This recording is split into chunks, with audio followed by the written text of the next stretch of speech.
Hello friends, welcome to my channel. My name is Rahul. आज हम बात करेंगे ब्रीदिंग इशू के बारे में। जैसे ये मौसम होता है, स्पेशली दिवाली या दिवाली के बाद जो मौसम होता है वो बदल जाता है। इसमें स्मोक लेवल बढ़ जाता है, पोल्यूशन थोड़ा बढ़ जाता है, हवा कम चलती है तो पोल्यूशन निकलता नहीं है।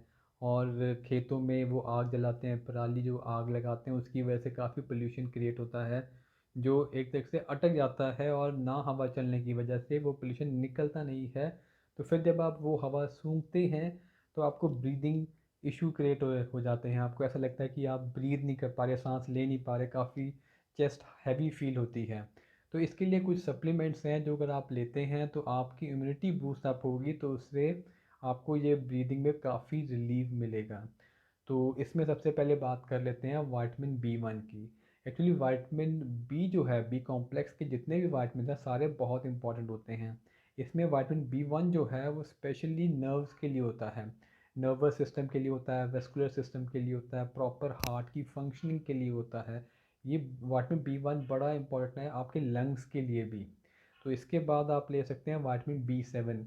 विटामिन बी 7 जो होता है वैसे तो बायोटिन होता है, ये भी आपकी लंग्स के इनर वॉल को हील अप करने में बड़ा काम करता है। तो विटामिन बी 1 ले लो आप, और विटामिन बी 7।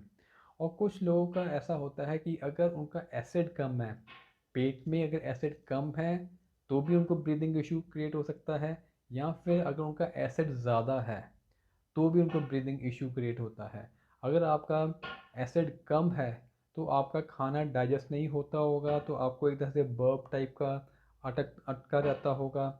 आप या काफ़ी स्ट्रेस लेते हैं तब आपका एसिड कम होता है, या आप बहुत कार्बोहाइड्रेट रिच फूड लेते हैं, जैसे आपका सारा रिफाइंड फूड आ गया जिसमें आपका बर्गर, पिज़्ज़ा, पास्ता या कोल्ड ड्रिंक इस टाइप का आपकी कंजम्पशन ज़्यादा है, तो आपकी बॉडी काफ़ी ज़्यादा एल्कलाइन हो जाती है जिसमें एसिड कम हो जाता है।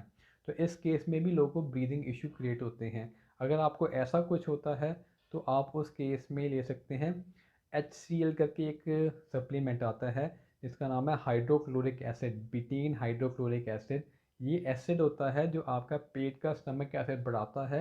और आप देखेंगे अगर आपको ये लेने के बाद अगर ब्रीदिंग इशू ठीक हो जाता है, इसका मतलब आपके पेट का स्टमक एसिड कम है। तो आप स्टमक एसिड अगर आप इम्प्रूव करेंगे तो आपका ब्रीदिंग इशू अपने आप ठीक हो जाएगा। या आप इसके साथ विनेगर भी ले सकते हैं। हर खाने के साथ अगर आप विनेगर लेते हैं और आप देखते हैं आपका ब्रीदिंग इशू ठीक होता है, तो आपका पेट में एसिड कम है। दूसरा रीज़न होता है अगर आपका पेट में एसिड ज़्यादा है। अगर एसिड ज़्यादा हो तो भी कई बार चांसेस होते हैं आपको ब्रीदिंग इशू ज़्यादा है। उस केस में उस केस में आप ले सकते हैं पोटेशियम और मैग्नीशियम। ये आपका जो अंदर एसिड है पेट का उसको नॉर्मलाइज थोड़ा सा कम कर देता है और पूरा उसमें से ताकत निकालता है। तो ये कुछ तरीका हो गया जिससे आप मेक आउट कर सकते हैं कि आपका एल्कलाइन है आपका स्टमक या एसिडिक है। इसके साथ आप ले सकते हैं विटामिन D 3। विटामिन D 3 एक ऐसा सप्लीमेंट है जो बहुत जल्दी, स्पेशली लंग रिलेटेड कोई भी इन्फेक्शन है आपका, हैवी है लंग्स, मतलब कि ज़ुकाम हो रखा है, खांसी हो रही है, आप विटामिन D 3 दिन में तीन तीन बार लीजिए, हफ्ते में एक बार नहीं 3 बार लीजिए। और 4-5 दिन नॉन स्टॉप लेके देखेंगे आपको एकदम से ब्रीदिंग प्रॉब्लम सारी ठीक कर देता है। इसके साथ है जिंक।